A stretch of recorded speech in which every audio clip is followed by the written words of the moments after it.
Baik para jamaah sekalian, dan mari kita lanjutkan sekarang kajian kita. Kitab Riyadhus Shalihin bab ke-74. Babul hilmi wal anati warifki. Ini sudah saya jelaskan ya Pak. Bab tentang al-hilmi ya. Hilmi itu bisa berarti santun, juga sabar. Wal anati itu bisa berarti pelan-pelan atau apa? Tenang ya, tenang. Warifki artinya apa? Lembut atau kasih sayang. Ini bab yang masih berkaitan dengan apa? Akhlak ya, akhlak yang mulia. Jadi bab tentang sabar atau santun, tenang dan lemah lembut. Ayat-ayatnya sudah tempo hari surat Ali Imran 134, kemudian Al-A'raf 199. Nah, sekarang gilirannya Fusilat tadi ya. Fusilat. Kalau tadi dibaca dari ayat 3 berapa?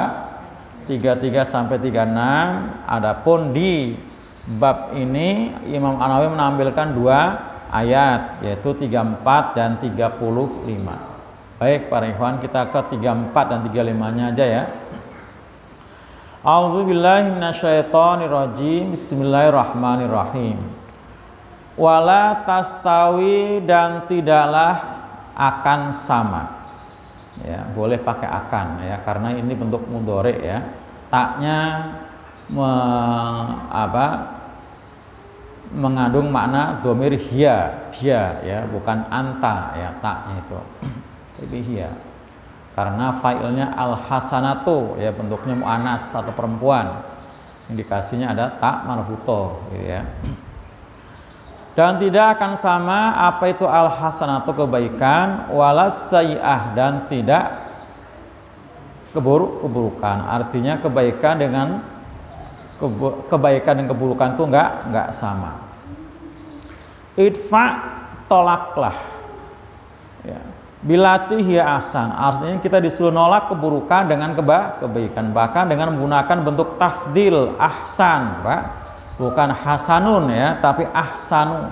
Ini namanya isim tafdil. Apa Pak isim tafdil? Satu bentuk kalimat benda yang mengandung arti lebih ya, lebih itu tafdil. Seperti kabirun jadi akbaru gitu ya. Kasirun jadi aksaru gitu ya. Jadi kalau kabirun besar, kalau akbar sangat besar, maha besar. Kasirun banyak, aksar sangat banyak. Nah, hasanun itu baik, ahsanu lebih baik maknanya. Namanya apa tadi? Isim tafdil. Apa Pak? Isim tafdil ya. Dikit-dikit kita ngerti apa namanya? Nahu ya, sorof ini ya, sorof itu. Ngerti. Tafdil pakai fa, tafdil. Fadilah ya Pak, Bang Ade. Tafdil. Saya ulang. Dan tidak akan sama kebaikan dan tidak pula keburukan. Maksudnya antara kebaikan dan keburukan tidak sama nilainya. Idfa, tolaklah itu keburukan, bilati hiya ahsan, dengan kebaikan yang lebih baik. Fa idzal ladzi bainaka wa bainahu adawatun, maka apabila yang di antaramu dan di antara dia orang berbuat buruk itu ada adawatun, ada apa? Permusuhan. Nah, begitu ditolak dengan cara yang baik tadi ya, faida, maka tiba-tiba ka'annahu, seolah-olahnya waliyun hamimun, teman yang apa? Hamimun yang sangat santun. Waliyun hamim. Jadi hamim itu ya persaudaraan ya, yang sangat baik, sehingga seperti tidak pernah ada masalah yang buruk di antara keduanya. Wa ma yulaqqaha, dan tidaklah dianugerahkannya, laqo yulaki artinya itu bertemu, melempar juga bisa. Ini maksud di sini adalah diberikan. Yulaqqaha, diberikannya ya, itu apa namanya? Balasan yang lebih baik tadi, illa kecuali alladzina, pada orang-orang yang sabaru, mereka sabar ya.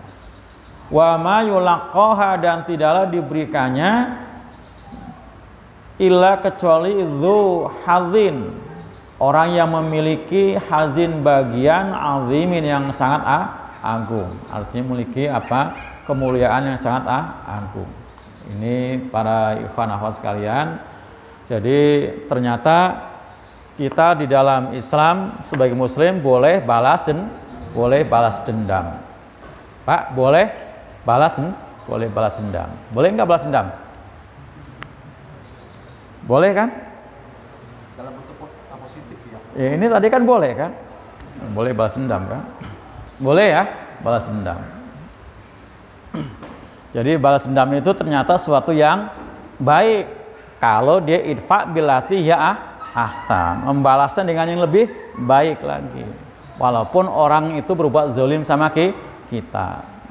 Jadi memang lumrahnya, Pak, ketika orang berbuat zalim sama kita, reaksi kita bahkan reaktif biasanya langsung membalas. Membalas ada yang setimpal, ada yang tidak setimpal. Bahkan ada yang diam tidak membalas sama sekali. Atau malah ada yang keempat, membalas dengan yang lebih baik. Jadi ada 4 reaksi tadi ya, Pak. Ada yang membalas yang setimpal, ada yang membalas lebih keji lagi, ada yang diam, ya, ada yang membalas dengan yang lebih baik, gitu. Nah, kita mau pilih yang mana nih, Pak? Yang setimpal pun boleh sebenarnya kan ya. Setimpal pun. Kalau orang diperangi kita disuruh membalas, tapi yang setimpal. Gitu. Tapi tadi, ya, untuk orang-orang yang sabar dan memiliki apa tadi kebaikan yang sangat agung, dia akan membalas dengan cara yang lebih baik. Rasulullah itu, Pak, ya, kalau lewat di rumah seorang Arab, ya, bukan orang Yahudi, Arab tua waktu itu, selalu diludahin. Tapi Nabi langsung balas dengan senyum, tuh. Ludah dengan senyum.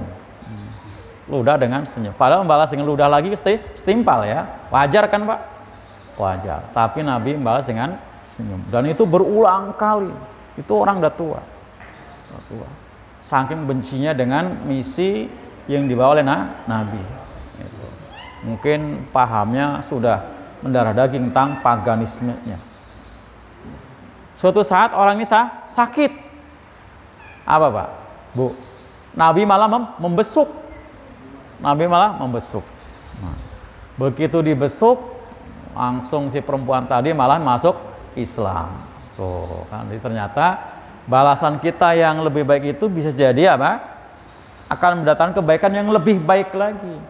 Nah, ini nggak akan didapati kalau kita tidak memiliki kesabaran. Karena tadi kita merasa wajar waktu membalas setimpal. Membalas setimpal. Gitu ya. Jadi ini ajaran Islam, sifat halim tadi ya, al-halim. Ini santun, ya, santun. Nah, makanya ada yang menafsirkannya, Al-Qurtubi ketika menafsirkan ayat apa? Wala tastawil hasanah dimaknakan memaafkan. Wala sayi'ah diartikan tidak memaafkan. Jadi hasanah yang terjemahan tadi baik diartikan memaafkan. Jadi memaafkan itu satu kebaikan. Dia sanggup, bisa, dan wajar banget membalas. Karena dia pihak yang benar, dizolimi, gitu kan. Tapi dia nggak ambil kesempatan itu. Justru dia berikan maaf. Nah, udah kita bahas ya di ayat yang ke-134 Ali Imran. Jadi maaf itu harus diberikan. Jadi al-hasanah, Al-Qurtubi menerjemahkan apa tadi? Memaafkan. Jadi dia tidak ambil kesempatan untuk membalasnya. Walaupun dia kalau membalas sah banget, ya, karena dizolimi. Nah, sayi'ah adalah tidak memaafkan, malah dia membalas dengan keburukan. Itu. Nah, justru mestinya yang terbaik adalah idfa billati ya ahsan tadi, ya. Dia menolak, dia membalas dengan cara yang lebih baik. Nah, Kita dicaci, kita nggak balas mencaci. Bahkan membalasnya dengan apa? Senyum, dengan senyum. Atau mungkin dengan istighfar. Nah ini, nah ini nggak mungkin ada kalau kita tidak memiliki kesabaran. Sabar nggak mungkin lahir kalau tidak punya iman. Nah, bila itu kita lakukan, maka sampai akhirnya faidzal ladzi bainaka wa bainahu adawatun, yang gambarannya kayak perempuan tadi yang musuh Nabi. Kan perempuan tadi musuh Nabi tuh, ya kan? Tapi Nabi nggak balas memusuhi. Ka'annahu waliyun hamim. Begitu dia masuk Islam, nah, seperti nggak pernah ada permusuhan sama sekali. Nggak ada. Waliyun hamim. Ya, teman yang sangat setia, teman yang sangat dekat. Itu, wali kan teman dekat, hamim itu teman juga mana. Itu. Ini luar biasa. Jadi makanya nggak benar kalau ada yang mengatakan Islam itu ditegakkan, disebarkan, didakwakan dengan pedang. Tidak ada. Walaupun Nabi pernah bersabda, ya ketika jelang perang, Pak, tahulah bahwa surga itu di bawah kilatan pedang. Nah, Nabi ngomong kayak gitu karena mau ini sedang apa? Membangkitkan semangat perang. Pak, sedang membangkitkan semangat perang. Maka jangan kalian lari ke belakang. Karena surga itu di bawah bayang-bayang kilatan pedang. Maksudnya supaya semangat. Jangan sampai lari dari perang. Nah, seperti itu. Bukan berarti apa? Islam didakwakan lewat peperangan, tidak gitu. Perangan itu sebagai bentuk apa? Bela diri tadi, bela diri. Fa idza faqtulukum faqtuluhum. Kalau kami perangi, ini perangi. Gitu. Jadi sanggup Pak, Bu, membalas kebaikan, keburukan dan kebaikan? Sanggup ya.